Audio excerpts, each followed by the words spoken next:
በትኪንግ የኢትዮጵያ ፕሪሚየር ሊግ 23ኛ ሳምንት የመጨረሻ መርሃ ግብሩን ትላንት ሲከውን የሊጉ መሪ ቅዱስ ጊዮርጊስ በመቻል ተሸንፏል። ቅዱስ ጊዮርጊስ በውድድር ዓመቱ ሁለተኛ ሽንፈቱን ሲያስመዘግብ መቻል ደግሞ በተከታታይ ድል ቀንቶታል። በሌላ ጨዋታ ወራጅ ቀጠናው ላይ የሚገኘው ወልቂጤ ለገጣፎ ለገዳዲን 3-2 አሸንፏል። ተጨማሪውን አብረን እንከታተል።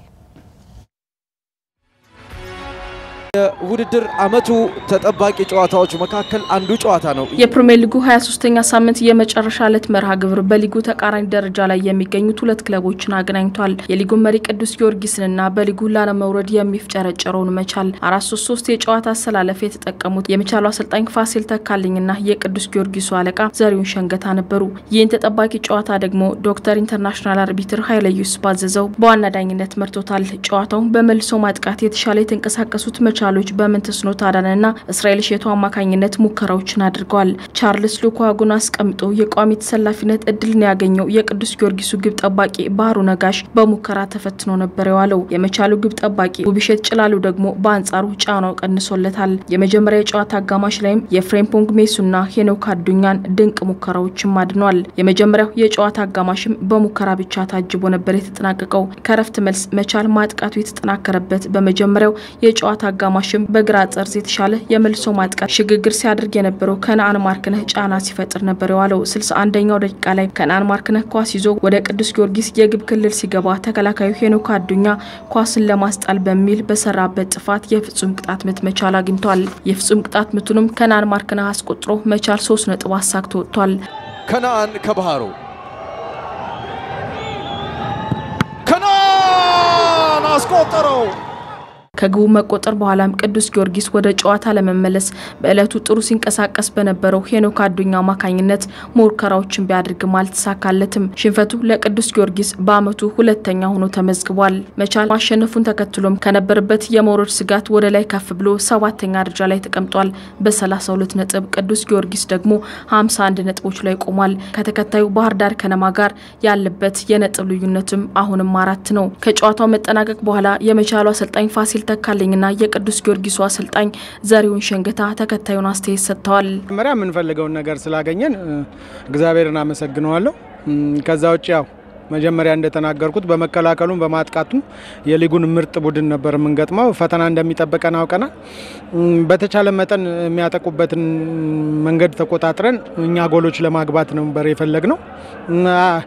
አግኝተናል። አንድ ጎል ለማሸነፍ የሚያበቃንን በውጤቱ ደስ ብሎኛል።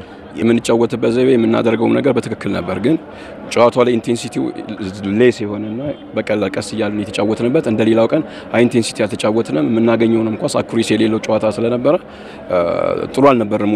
ሙሉ ለሙሉ የጌም አቀራረባችን ጥሩ አይደለም። ኳሶቹን እንጫወታለን፣ ፖዚሽን በልተናል፣ ግን እንዴት ነው አታኪንግ ሲቹዌሽን ላይ የምንደርሰው የሚለው ነገር ጥሩ አይደለም። እሱ ላይ ለመስራት ነው መሄድ አለብኝ። ከነአን አስቆጠረው። ሁለተኛው ዙር የአማራ ሊግ የእግር ኳስ ክለቦች ውድድር በእንጅባራ ከተማ ተጀምሯል። የውድድሩ ተሳታፊ ክለቦችም ወደ አንደኛ ሊግ ለማለፍ የሚያስችል ዝግጅት ማድረጋቸውን ገልጸዋል። ሳሙኤል አማረ ከእንጅባራ ተጨማሪ አድርሶናል።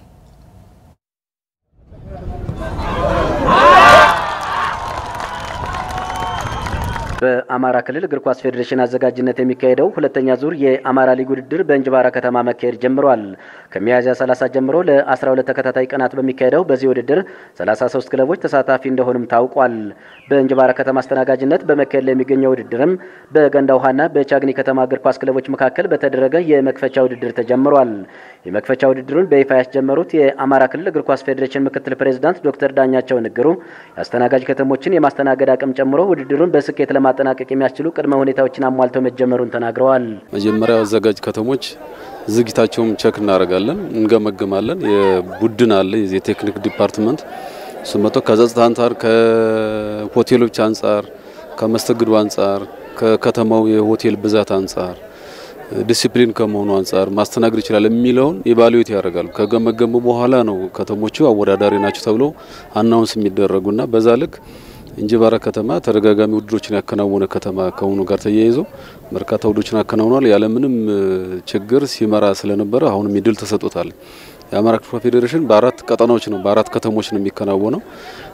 እዚህ ለምሳሌ 11 ክለቦች አሉ። ተመሳሳይ በሌሎችም ቡሬ አለ፣ በዚህ ልክ ነው እንግዲህ በአራት ተከፍሎ የሚወዳደሩ ውድድሩ በውድድሩ አሸናፊ የሚሆኑ ክለቦችም የኢትዮጵያ እግር ኳስ ፌዴሬሽን በሚሰጠው ኮታ መሰረት በቀጣይ በሚካሄደው ሀገር አቀፍ የክለቦች ሻምፒዮና ክልሉን ወክለው ተሳታፊ እንደሚሆኑ ምክትል ፕሬዝዳንቱ ገልጸዋል። የውድድሩ ዓላማ አማራ ክልልን ወክለው በኢትዮጵያ አንደኛ ሊግ ውድድር ላይ የሚሳተፍ ጠቅላላ አጠቃላይ ውድድር አለ። የዛን ተሳታፊዎች የመመልመል ዓላማ ነው ያለውና ከዚህም ባለፈ ክለቦቹ አንድ ሆነው ተወዳድረው በደረጃ የሚወጡት እንግዲህ ክልል የፌዴራል ፌዴሬሽን የእግር ኳስ ፌዴሬሽኑ የሚፈልገው ቲም አለ እንደ ዝግጅቱ ከ1 እስከ 5 ጠርቶ ያውቃል እስከ 3 ተጥቷል 6ም ተፈቅዶልን ያውቃልኝ እንደ ውድድሩ ይዘት ማለት ነው። በደረጃ የሚወጡት ክልላችን ወክለው ኢትዮጵያ በሚያወዳደረው ውድድር ላይ ወደ አንደኛ ሊግ ለመግባት የሚወዳደሩ ውድድር ዓላማ ነው ያለው።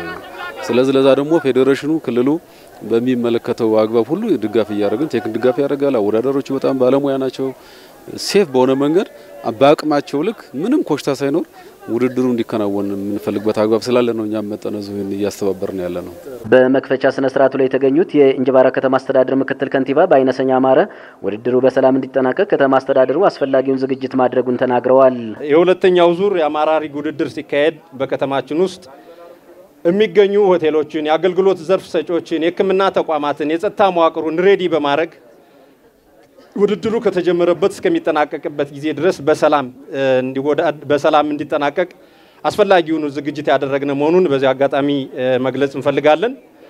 ውድድሩ ለሌሎችም አስተማሪ የሚሆን የኛም ልጆች ከዚህ ብዙ ነገር የሚያገኙበትና ተስፋ የሚሰነቅበት እንደሚሆን ተስፋ አደርጋለሁ። ተሳታፊ ክለቦችም ወደ አንደኛ ሊግ ለማለፍ በሚደረገው ብርቱ ፍክክር አሸናፊ ለመሆን የሚያስችል ዝግጅት ማድረጋቸውን ገልጸዋል። ስንታየው ነው ባላለው ቻግኒ ከነማ ቡድን መሪ ነኝ። ባለፈው ከ4 ወር በፊት ውድድሩን ያካሄደን በገንዳዋ ከተማ ላይ ውድድራችንን ጨርሰን የመጣን ሁለተኛው ዙር ላይ ቡድናችን ወደ ማጠቃለያው ውድድር እንዲሄድ በነበሩን የዝግጅት ምዕራፍ ጊዜዎች የተቻለንን ሁሉ ትሬኒንጎችን ሰርተን ልጆችንም ከተለያዩ ክለቦች ይጠቅሙናል ምንላቸውን አሰባስበን ነው ወደ ውድድር የመጣንና ያው ዛሬ የመጀመሪያ ቀን ውድድራችን ነው። ከገንዳዋ ከተማ ጋር እያደረግን እንገኛለን። የተሻለ ነገር እናመጣለንና ወደ ቀጣይ ማጠቃለያ ውድድር እንሄዳለን የሚል እምነቱ አለኝ ማለት ነው። 52ኛው የኢትዮጵያ አትሌቲክስ ሻምፒዮና ከግንቦት 8 እስከ 13 በአዲስ አበባ ለማካሄድ የኢትዮጵያ አትሌቲክስ ፌዴሬሽን መዘጋጀቱን ገለጸ። በዓለም ሻምፒዮና ኢትዮጵያን የሚወክሉ አትሌቶች ከዚህ ውድድር የሚመረጡ በመሆኑ ሻምፒዮናው ጠንካራ ፍክክር እንደሚደረግበትም ይጠበቃል። ባዘመኮንን ከአዲስ አበባ ተጨማሪ ዘገባ አድርሶናል።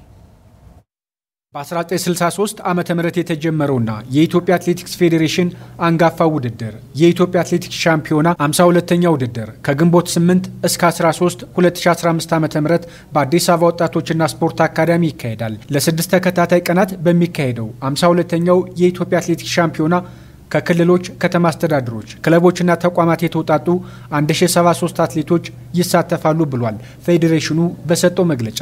የፌዴሬሽኑ ተወካይ የጽህፈት ቤት ኃላፊ አቶ ዮሐንስ እንግዳ ለውድድሩ አስፈላጊው ቅድመ ዝግጅት ተደርጓል ብለዋል። ደረጃውን ጠብቆ እንዲሄድ ፌዴሬሽኑ የተለያዩ ስራዎችን ሲሰራ ቆይቷል።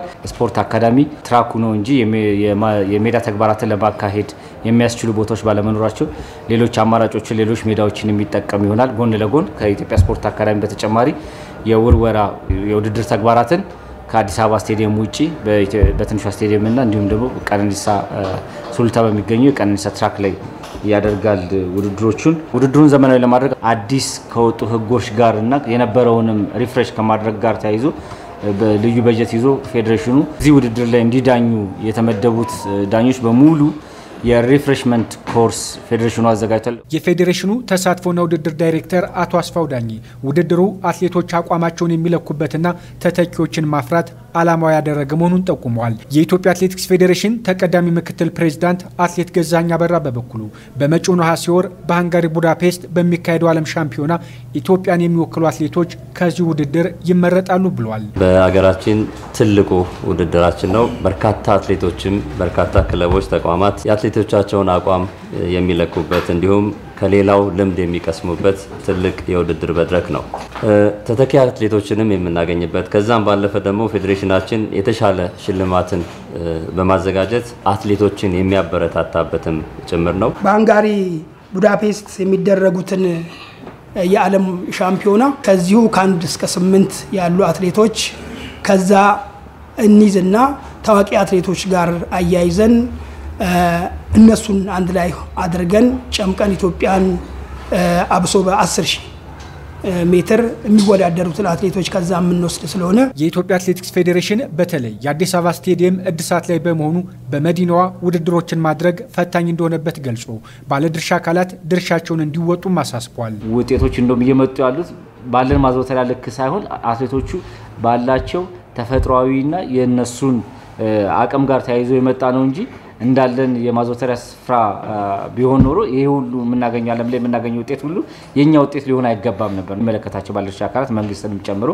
ለጉዳዩ ትኩረት ሰጥቶ ጥገና ላይ የሚያሉት ማዘውተሪያ ስፍራዎች ወደ በአግባቡ ተጠግኖ በፍጥነት ወደ ስራ ይገባሉ ብለን እናስባለን። የፌዴሬሽኑ የሕክምና ባለሙያ ዶክተር አያሌው ጥላሁን ከዶፒንግ ጋር በተያያዘ ጥብቅ ቁጥጥርና ክትትል ለማድረግ ቅድመ ዝግጅት ተደርጓል ነው ያሉት። በሌላው ጎኑ ደግሞ ዶፒንግ ሀገራችንን ዳብሷል። ልጆች ሰለባ ሆነዋል፣ አሁንም እየሆኑ ነው። ስለዚህ የዶፒንግ ቁጥጥሩም 100% ላይ አምጥተን ነው በዛ ውድድር ላይ የምናየው። በደንብ ተዘጋጅተናል። ልጆቻችን በንጹህ በጤንነትና በከፍተኛ ውጤት ጥሩ ድል እንደሚያመጡ ነው። የኢትዮጵያ አትሌቲክስ ፌዴሬሽን ከበፊቱ የተሻለ ሽልማት ማዘጋጀቱ የተገለጸ ሲሆን ለውድድሩ አጠቃላይ ከ2.7 ሚሊዮን ብር በላይ መመደቡ ተጠቁሟል።